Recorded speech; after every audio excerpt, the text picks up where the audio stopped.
दोस्तों, एक बार एक व्यक्ति बुद्ध के पास आता है और उनसे पूछता है कि हे बुद्ध, अपने मन को काबू में करने और उसे समझने का पहला चरण क्या है और हम कहाँ से शुरुआत करें कि हमारा मन हमारे वश में आ जाए। बुद्ध मुस्कुराते हैं और उसका उत्तर देते हैं कि अपने मन को समझने का पहला चरण है इसके द्वारा दिए गए लालचों की व्यर्थता को देख लेना।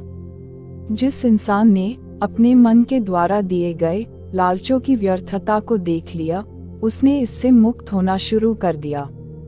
और उसके बाद वह व्यक्ति बुद्ध से पूछता है कि हमारा मन जो हमें लालच देता है उसके व्यर्थता को कैसे देखा जाए। बुद्ध कहते हैं, अपने अनुभव से मनुष्य जिस भी गलत कार्य को अति में करता है उससे उसे दुख मिलता है और यही दुख उसका अनुभव है और यही अनुभव उसके रूपांतरण का कारण बन सकता है। जिसने देख लिया और वास्तव में देख लिया कि नशा करना केवल दुख है, उसने नशे से मुक्त होना शुरू कर दिया। जिसने देख लिया कि ईर्ष्या केवल खुद को जलाती है और वास्तव में देख लिया, उसने ईर्ष्या से मुक्त होना शुरू कर दिया। तुम्हारा यह देख लेना कि मन लालच से हमेशा तुम्हें तृप्ति का देता है, लेकिन लगता यह तुम्हें सदैव अतृप्त है, और यही अपने मन को समझने का पहला चरण है। कहानी को आगे बढ़ाने से पहले आपको इस एक प्रश्न को समझना आवश्यक है, और वो प्रश्न है कि आप अपने मन को वश में करना क्यों चाहते हैं। क्योंकि आपने यह अनुभव कर रखा है कि आपका मन आपको दुख देता है, पर क्योंकि आपको आपके मन के लालच बहुत बड़े सुहावने लगते हैं, इसीलिए आप इन लालचों के पीछे छुपे हुए दुखों को नहीं देख पाते। सिर्फ अपने दुखों को देख लेने से आपका मन आपके वश में नहीं हो जाएगा। उसके लिए आपको दूसरा चरण क्या है, यह समझना होगा। वह व्यक्ति बुद्ध से पूछता है कि बुद्ध, यदि कोई व्यक्ति यह जानता है कि उसके मन के लालचों के कारण उसके जीवन में दुख है, तो क्या इसका अर्थ यह है कि वो व्यक्ति पहले चरण पर है? और यदि वह व्यक्ति पहले चरण पर है तो दूसरे चरण पर कैसे जाएगा? बुद्ध कहते हैं कि उस व्यक्ति को खोज पर निकलना होगा, किसी ऐसे व्यक्ति की खोज पर जो अपने मन से मुक्त हो चुका है और जिसने अपने मन को जान लिया है। क्योंकि तुम्हारा मार्गदर्शन वही कर सकता है जो उस जगह पर पहुंचा हुआ है और जहां तुम जाना चाहते हो। दोस्तों, यहाँ पर एक बात समझनी आवश्यक है कि खोज पर निकलने का अर्थ यह नहीं है कि आप सन्यासी बन जाए, बल्कि खोज पर निकलने का अर्थ यह है कि कोई ऐसा व्यक्ति खोजना जो आपका मार्गदर्शन कर सके। अब यहाँ पर प्रश्न यह उठता है कि ऐसे व्यक्ति को कहाँ पर खोजें, क्योंकि आस पड़ोस में तो सभी लोग अशांत भरे पड़े हुए हैं। तो इस प्रश्न का उत्तर है कि आप ऐसे व्यक्ति को आस पड़ोस में मत खोजिए, बल्कि इंटरनेट पर खोजिए, क्योंकि इंटरनेट आपको पूरी दुनिया से जोड़ता है दोस्तों में, और आप इस इंटरनेट के बदौलत ही जुड़े हुए हैं। अगर इंटरनेट नहीं होता तो क्या आप मेरे इस वीडियो को देख पाते? नहीं ना। दोस्तों, इस दुनिया में बहुत सारे लोग थे और अभी है और हमेशा रहेंगे जो आपका मार्गदर्शन कर सकते हैं। कहानी में वापस लौटते हैं और अच्छे से जानते हैं कि अपने मन को समझने का दूसरा चरण क्या है। वह व्यक्ति बुद्ध से पूछता है कि उस व्यक्ति की पहचान क्या है, जिसने अपने मन को समझ लिया है और जिसने खुद को जान लिया हुआ है। क्योंकि हर व्यक्ति यह दावा करता है कि वह ज्ञानी और बुद्धिमान है, लेकिन वास्तव में ज्ञानी कौन है, वह कैसे पता लगेगा? बुद्ध कहते हैं कि यही तीसरा चरण है, और वो चरण है सुनकर। सुनना ही अपने मन को समझने का तीसरा चरण है। उसके बाद वह व्यक्ति बुद्ध से पूछता है कि क्या देखकर यह पता नहीं किया जा सकता, क्योंकि आपको देखकर ही पता लगता है कि आप एक महात्मा है। बुद्ध कहते हैं कि देखने में तो कोई व्यक्ति बहुत शांत लग सकता है, लेकिन भीतर से वह क्या है यह उसके शब्द ही बता सकते हैं। लेकिन ध्यान रहे कि शब्दों पर भी विश्वास एकदम से नहीं कर लेना है। किसी भी बात पर विश्वास इसीलिए कर लेना है कि उसे मैंने कहा हुआ है या किसी महात्मा ने कहा हुआ है। किसी भी बात पर विश्वास आपको तब कर लेना है जब वह तुम्हारा अनुभव बन जाए। गौतम बुद्ध के द्वारा कही गई इस बात को मैं आपको थोड़ा और आसान भाषा में समझाने की कोशिश करता हूँ। दोस्तों, कोई कहता है कि ध्यान करना अच्छा है और कोई कहता है कि ध्यान करना बुरा है। ये दोनों ही अतिया है। अगर आप अभी ध्यान को अच्छा मानते हैं तो आप बहुत जल्द ही उसे बुरा मानने लग जाएंगे, और यही हमारे मन की चाल है। तो अब आपके मन में सवाल उठा होगा कि कैसे? तो उसका उत्तर यह है कि ध्यान की शुरुआत में आपको आनंद नहीं मिलेगा, बल्कि बोरियत महसूस होगी। और आपका विश्वास क्या था कि ध्यान अच्छा है, लेकिन आपको अनुभव क्या हो रहा है कि ध्यान बोरियत भरा है, जिससे धीरे धीरे आपका विश्वास बदलने लगेगा। पहले आप ध्यान को अच्छा मानते थे, लेकिन अब आप ध्यान को बुरा मानने लग जाएंगे। आप एक अति से दूसरे अति पर पहुंच जाएंगे, और यही हमारे मन की चाल है। हमारा मन हमें अतियों में ही भटकाता रहता है, और अगर आप ध्यान को बुरा मानते हैं तो आप कभी भी ध्यान करेंगे ही नहीं। अब कहानी में वापस लौटते हैं और अच्छे से समझते हैं कि अपने मन को समझने का तीसरा चरण क्या है। बुद्ध कहते हैं कि किसी भी बात पर विश्वास तब तक नहीं करना है जब तक वह तुम्हारे विवेक की कसौटी पर खरी नहीं उतर जाए, और इसके लिए कर्म करना आवश्यक है, और कर्म ही अपने मन को समझने का चौथा चरण है। अगर आप धन कमाना चाहते हैं तो आपको सही दिशा में कर्म करना आवश्यक है। ठीक उसी प्रकार अगर आप खुद को जानना चाहते हैं तो आपको सही दिशा में कर्म करना आवश्यक है। वह आदमी बुद्ध से पूछता है कि सही दिशा में कर्म करते वक्त आदमी क्या गलती कर सकता है। बुद्ध कहते हैं कि केवल दो गलतियां कर सकता है। पहली गलती है शुरुआत ना करना, और दूसरी गलती है पूरा रास्ता तय न करना। और इन दोनों गलतियों के पीछे हमारे मन की चाल होती है।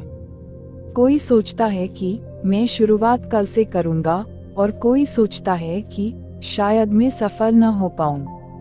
इन दोनों ही गलतियों को व्यक्ति जागरूकता की कमी के कारण करता है। बिना जागरूकता के व्यक्ति का मन उसे सही दिशा में चलने ही नहीं दे सकता, और जागरूकता ही अपने मन को समझने का पांचवा चरण है। इसलिए दिन के हर एक क्षण को जागरूकता के साथ जियो। कोई भी कार्य करो तो उसे जागरूकता के साथ करो। अगर सांसें भी लो तो उसे जागरूकता के साथ लो। बिना जागरूकता के साथ जिया गया एक भी क्षण मृत्यु के समान है। और ध्यान रहे कि जागरूकता बिना ध्यान के संभव नहीं है। वह व्यक्ति बुद्ध से पूछता है कि हे बुद्ध, अपने जागरूकता के स्तर को कैसे बढ़ाया जा सकता है? बुद्ध कहते हैं कि ध्यान के द्वारा, और ध्यान ही 6 चरण है। एक बार आप अपने मन को समझने के 6 चरणों को ध्यान से समझिए। थोड़ी जागरूकता के साथ यह देख लेना कि यह मन ही दुख के बीज बोता है। किसी ऐसे व्यक्ति को खोजना जो मन से मुक्ति पाने का मार्ग बता सके। सुनना, सुने हुए को कार्य में लाना। जागरूकता, जिससे आप मार्ग से भटके ना। ध्यान, यदि सीधे शब्दों में कहा जाए तो ध्यान ही वह नाव है जिस पर बैठकर मन रूपी नदी को पार किया जा सकता है। लेकिन ध्यान तक पहुंचने के लिए शुरुआती के 5 चरण बहुत आवश्यक है। अभी आप कौन से चरण पर हैं? हमें नीचे कमेंट बॉक्स में कमेंट करके जरूर बताएं, क्योंकि दोस्तों हर ज्ञानी इन 6 चरणों से गुजरता ही गुजरता है।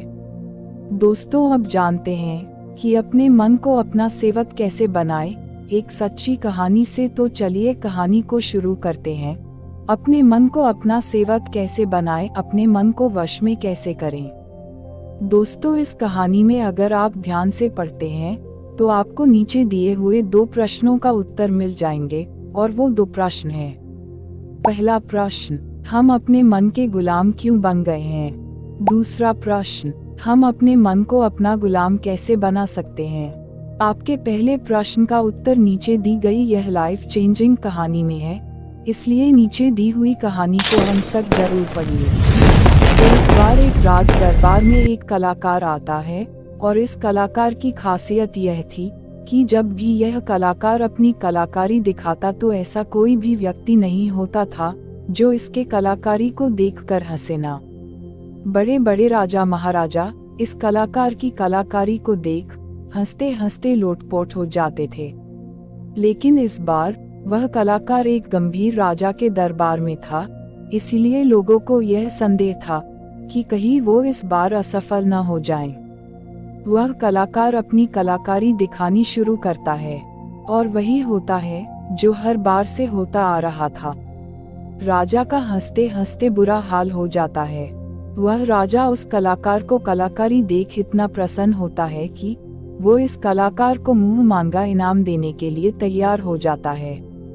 हमें यह बात हमेशा याद रखनी चाहिए कि अधिक खुशी में लिए गए फैसले अक्सर गलत साबित होते हैं। राजा उस कलाकार से कहता है कि मांगो जो भी तुम मांगना चाहते हो, मैं तुम्हारी कलाकारी से बहुत प्रसन्न हूँ। वह कलाकार कहता है कि क्षमा करे राजन, पर मैं जो भी मांगूंगा शायद आप वो दे न पाए।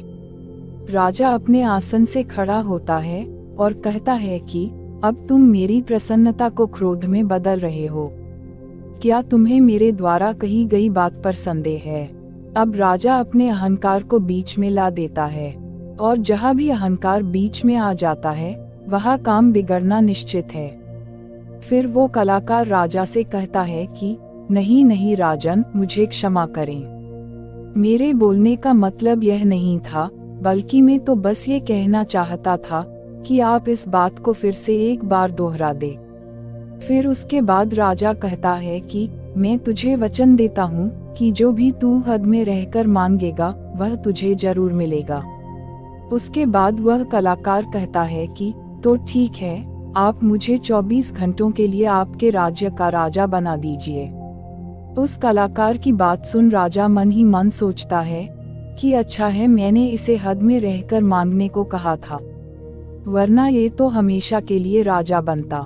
वैसे तो 24 घंटे कोई बड़ी बात नहीं है। और उसके बाद राजा सोच समझकर उस कलाकार से कहता है कि ठीक है, अगले 24 घंटे के लिए मैं तुम्हें राजा घोषित करता हूँ। राजा बनने के 1 घंटे के अंदर ही वह कलाकार, जो कि अब राजा बन चुका था, वह पुराने राजा को फांसी पर चढ़ा देता है और दूसरे घंटे में वह पुराने राजा के सभी भरोसेमंद लोगों को हटाकर अपने भरोसेमंद लोगों को रख लेता है। आप में से बहुत सारे लोग उस राजा को मूर्ख समझ रहे होंगे, परंतु मैं आपको बताना चाहता हूँ कि वह राजा कोई और नहीं बल्कि आप है और वह कलाकार आपका मन है। आपका मन आपको थोड़ी सी खुशी क्या दे देता है कि आप उसके पीछे पीछे हो लेते हैं। जो वही कहता है वही आप करते हैं और बाद में आपके हाथ में केवल पछतावा ही लग जाता है। किसी भी चीज का मजा लेना समस्या नहीं है, बल्कि इस मजे में ही डूबकर अपनी सूझबूझ खो देना समस्या है। अब दूसरे प्रश्न का उत्तर समझिए। हम अपने मन को काबू में कैसे करें? अपने मन को कैसे नियंत्रित करें? दोस्तों, हमारा मन हमसे सिर्फ बुरे काम ही नहीं करवाता, बल्कि यह आपसे अच्छे काम भी करवाता है। मैं आपको एक उदाहरण देकर समझाता हूँ। जब आप ईर्ष्या का सहारा लेते हैं तब आपका मन बुरे काम करता है, और जब आप क्रोध का सहारा लेते हैं तब आपका मन बुरे काम करता है। जब आप मोह, अहंकार और लालच जैसे बुरी चीजों का सहारा लेते हैं तब आपका मन आपसे बुरे काम करवाता है, और जब आप प्रेम, दया और कृतज्ञता जैसी अच्छी भावनाओं का सहारा लेते हैं तब आपका मन अच्छे काम करता है। इसलिए समस्या मन नहीं है, बल्कि मन का इस्तेमाल किस तरह से किया जा रहा है, यह समस्या है।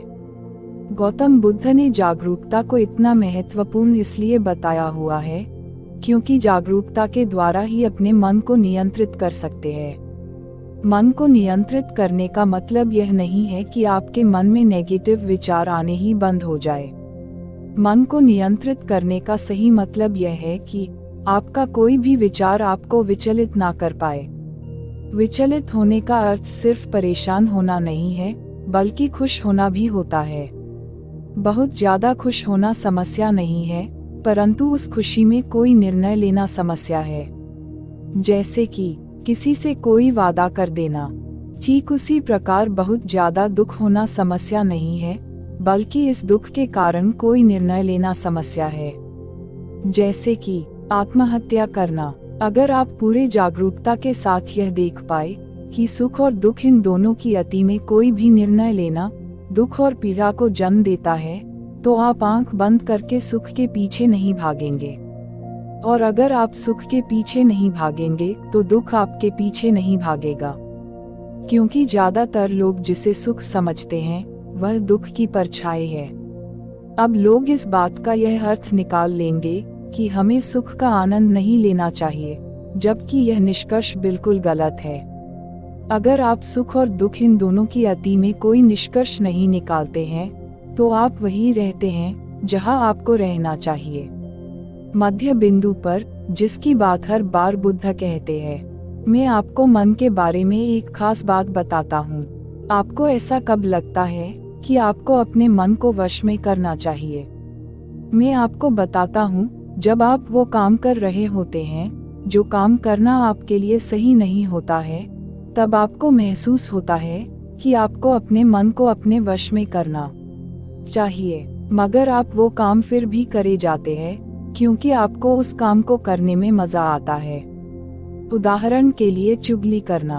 आपको पता है कि चुगली करने से आपको कुछ भी फायदा नहीं होगा, फिर भी आप चुगली करते हैं क्योंकि चुगली करने में शुरुआत में मजा आता है, परंतु धीरे धीरे ही आपको पता चलता है कि आप अपने ही नजरों में छोटे बन गए हो।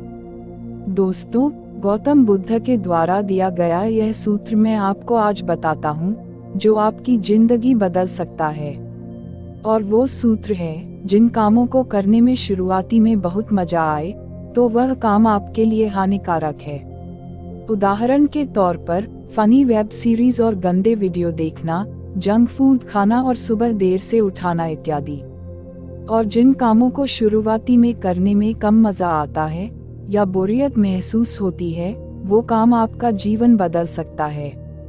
उदाहरण के लिए किताबें पढ़ना, व्यायाम करना, सुबह जल्दी उठना, ध्यान करना और इंटरनेट का सही इस्तेमाल करना इत्यादि। हमें यह समझना चाहिए कि हमारा मन केवल बुरे कामों में ही नहीं लगता, बल्कि यह अच्छे कामों में भी लगता है। फर्क सिर्फ इतना है कि बुरे कामों में यह जल्दी लग जाता है क्योंकि बुरे काम करते वक्त शुरुआती में ही मजा होता है, और अच्छे कामों में यह देर से लगता है क्योंकि अच्छे कामों में मजा देर से मिलता है। इसलिए मजे के पीछे न भागें और बल्कि सही काम के पीछे भागें, सफलता आपको निश्चित मिलेगी। दोस्तों, अब मैं आपको अपने मन को कंट्रोल करने का प्रैक्टिकल तरीका क्या है यह बताने वाला हूँ, इसलिए वीडियो के अंत तक जरूर बने रहिएगा। दोस्तों, ज्यादातर लोग यह सोचते हैं कि मन को कंट्रोल करना मुश्किल है, और यह बात सच है केवल उन लोगों के लिए जिन्हें यह पता नहीं है कि मन क्या है और यह कैसे कार्य करता है। जो लोग जानते हैं कि मन क्या है और यह कैसे कार्य करता है, उनके लिए अपने मन को कैसे नियंत्रित करना आसान है। तो आइए सबसे पहले यह समझते हैं कि मन क्या है और यह कैसे कार्य करता है। हमारा मन दो हिस्सों में बटा हुआ है, पहला चेतन मन और दूसरा अचेतन मन। चेतन मन को हम सब बुद्धि के नाम से जानते हैं। यह हमारे भीतर एक फिल्टर की तरह काम करता है। जो भी जानकारी हमारे अंदर जाती है उसे यह जांचता और परखता है। चेतन मन के पास तर्क करने की क्षमता है और यह सही और गलत के बीच चुनाव कर सकता है, परंतु अवचेतन मन ऐसा नहीं है, उसका कार्य अलग है। हमारा अवचेतन मन सही और गलत के बीच चुनाव नहीं कर सकता है। जो भी जानकारी चेतन मन सही मानकर अवचेतन मन में भेज देता है, वह उसका विरोध नहीं करता है, चाहे वह जानकारी गलत ही क्यों न हो।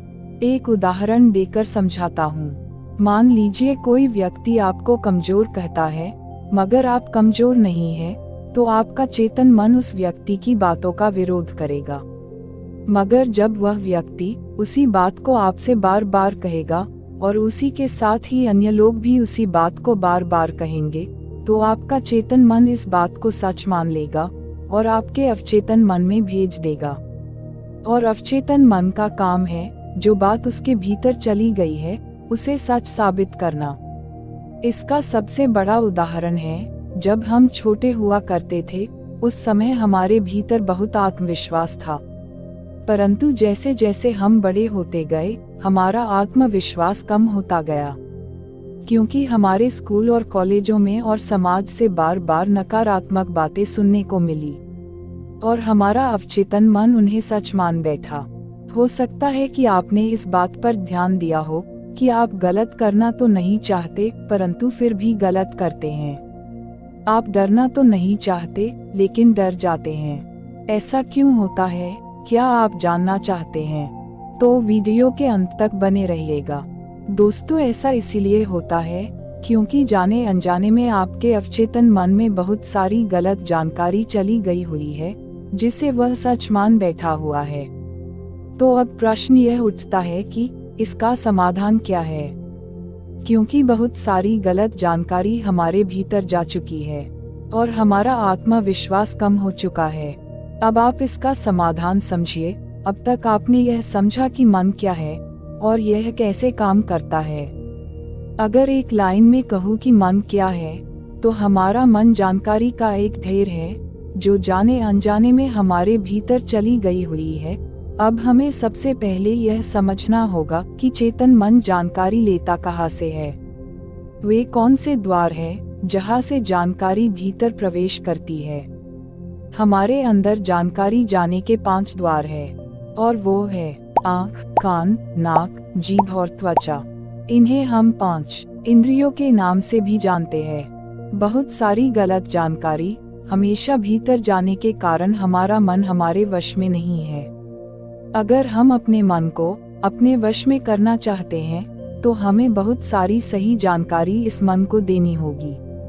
कम से कम उतनी सही जानकारी जितनी गलत जानकारी हमारे भीतर पहले से पड़ी हुई है। सही जानकारी और गलत जानकारी के बीच का अंतर समझिए।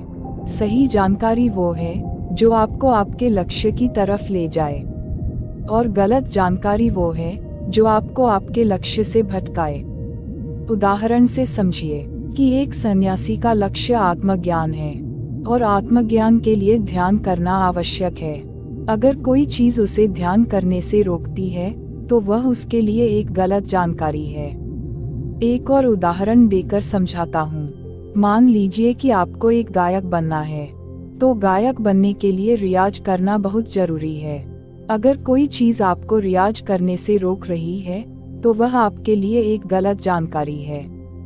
तो अपने मन को कंट्रोल करने के लिए आपके पास एक लक्ष्य का होना बहुत जरूरी है, क्योंकि अगर आप अपने मन को कहीं पर जाने से रोक दोगे तो उसे कहीं पर तो भेजना भी तो पड़ेगा। अगर आपके पास लक्ष्य है तो आपको सबसे पहले क्या करना है यह ध्यान से समझ लीजिए। सबसे पहले इस चिंता को छोड़ दीजिए कि कितनी गलत जानकारी आपके भीतर जा चुकी है। आपको बस इतना करना है कि आपके 5 द्वारों पर, यानी कि जहां से जानकारी भीतर प्रवेश करती है, वहां पर जागरूकता का पहरा लगा देना है। कोई भी जानकारी आपके भीतर अनजाने में प्रवेश ना करे। पहरा लगते ही आपको बैलेंस में जुट जाना है। अब आप यह सोच रहे होंगे कि बैलेंस किस चीज का? बैलेंस आपको नकारात्मकता और सकारात्मकता के बीच में करना है। नकारात्मकता आपके भीतर पहले से ही मौजूद है, अब बस आपको सकारात्मकता को भरनी है। आपको एक बात जान लेनी चाहिए कि सकारात्मकता नकारात्मकता को मिटा देती है। जिस प्रकार रोशनी अंधेरे को मिटा देती है, ये तो बस कहने की बात है कि आपको बैलेंस करना है। सच तो यह है कि जब आप अपने भीतर सकारात्मकता भरने लगेंगे तो आपके अंदर की नकारात्मकता उसी समय मिटने लग जाएगी। दोनों के बीच का बैलेंस होने का तो अवसर ही नहीं आएगा। यहाँ पर प्रश्न यह निर्माण होता है कि सकारात्मकता को कहाँ से लाए। तो इसके बहुत सारे तरीके हैं। पहला तरीका यह है कि आप अच्छे लोगों को संगत करिए और उन्हें ऑब्जर्व करके उनसे सीख सकते हैं। अब ये सही लोग आपके पास हो सकते हैं या नहीं भी। आप इंटरनेट, बुक्स और वीडियोस के द्वारा इनकी संगत कर सकते हैं।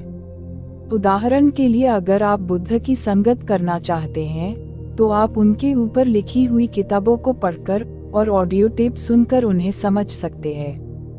ध्यान रहे, हमेशा ऐसी चीजें पढ़ें, सुने और देखें जो आपकी लक्ष्य से जुड़ी हुई हो। जब आप लगातार अपने भीतर अपने लक्ष्य से जुड़ी अच्छी जानकारी भेजते हैं तो आपके अंदर की नकारात्मक जानकारी को धोकर साफ करती है। अभी हमारा मन गलत जानकारी में उलझा हुआ है जो अनजाने में हमारे भीतर चली गई हुई है, जिसके कारण हम अक्सर कहते हैं कि हमारा मन हमारे वश में नहीं है और हमारा मन किसी भी काम में नहीं लगता है। हमें यह समझना चाहिए कि मन हमारा है, हम मन के नहीं है। वही सुनो जो आपके लक्ष्य से जुड़ा हुआ है, वही देखो जो आपके लक्ष्य से जुड़ा हुआ है, और वही पढ़ो जो आपके लक्ष्य से जुड़ा हुआ है। वही सीखो जो आपके लक्ष्य से जुड़ा हुआ है। मैं आपको एक उदाहरण देकर समझाता हूँ। अगर आपका लक्ष्य खिलाड़ी बनना है तो आपको वही चीजें खानी चाहिए जो आपको खिलाड़ी बनाए। मन पर नियंत्रण रखने के लिए इंद्रियों पर संयम आवश्यक है और संयम के लिए अनुशासन आवश्यक है और अनुशासन के लिए एक सही निर्णय आवश्यक है जो आपको अभी लेना है। आज के लिए इतना ही। अगर आपको यह वीडियो अच्छी लगी हो तो मुझे कमेंट बॉक्स में जरूर बताना यह वीडियो कैसी लगी और आपके जीवन में क्या परिवर्तन लेकर आई। आपके जो कमेंट बॉक्स में कमेंट आते हैं वही मुझे आगे बढ़ने में मोटिवेशन प्रदान करते हैं, इसलिए अपना प्यार हमेशा बनाए रखें। धन्यवाद।